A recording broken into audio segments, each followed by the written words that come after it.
বন্ধুরা আমি আপনাদেরকে আজকে দেখাবো কিভাবে গ্যান্ডারি চাষ করতে হয়। দেখুন ওই জায়গায় আমার আব্বু গ্যান্ডারি বুনতেছে, এই জায়গায় আরও আমার ভাই ও কাকা মিলে কেল করতেছে। কেল করা যে কী পরিমাণ কষ্ট আজকে আমি অর্ধেক কেল করছি, তাতে বুঝতে পারছি আমার হাতের দুইটা ঠোসা পড়ে গেছে।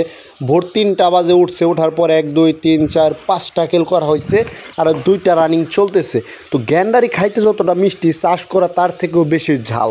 তো দেখতে থাকুন ভিডিও, বিস্তারিত বলতেছি এই ভিডিওতে। আপনি কি ধান শুকায় দিবেন? তো এখানে গ্যান্ডারি বোনা হইতেছে।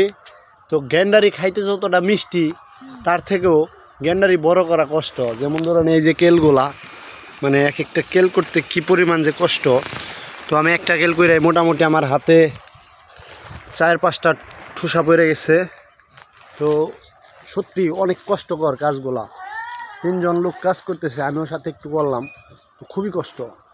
তো আপনাদের কাছে তো শুধু গ্যান্ডারির ভিডিও দেখাইছি, বাট গ্যান্ডারি কীভাবে চাষ করতে হয় সেটা আপনাদের দেখাই নাই। তো দেখুন এই যে এটা হলো গ্যান্ডারি চাষ করার জন্য এই যে কেল করতেছে, কত কষ্ট, অনেক খুঁড়তে হয়, অনেকটা মাটি উঠাইতে হয়, তারপরে ওই জায়গায় আমার আব্বু গ্যান্ডারি বুনতেছে।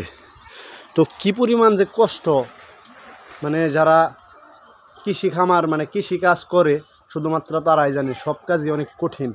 তো বর্তমান সময়ে তো কৃষিকাজের মানুষ গুরুত্ব দেয় না, তারপরেও কৃষিকাজ যে কী পরিমাণ কষ্টকর সেটা মানে একমাত্র গ্রামের মানুষরাই জানে। শহরের মানুষরা তো শুধু বিলাসবহুল জীবনযাপন করতে পারে।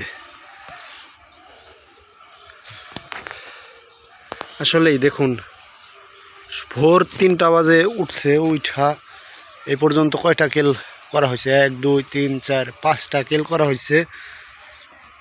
ওই জায়গায় ওই যে আমার কাকা করতেছে, এই জায়গায় ভাই করতেছে, ওই জায়গায় আব্বু বুনতেছে। তো আমি 1 কেলের অর্ধেক কেল করছি, তাতে আমার হাতে ঠোসা পড়ছে 4টা। কী পরিমাণ কষ্ট বুঝেন। আবার গ্যান্ডারি খাইতে কইলাম অনেক মিষ্টি, কিন্তু গ্যান্ডারিটা বড় করতে যে কী পরিমাণ ঝাল সেটা শুধুমাত্র একজন কৃষকই জানে। ধন্যবাদ। ভিডিওটি সবাই লাইক করে দেবেন এবং ভালো লাগলে অবশ্যই সাবস্ক্রাইব করে দেবেন এরকম সুন্দর সুন্দর ভিডিও পেতে।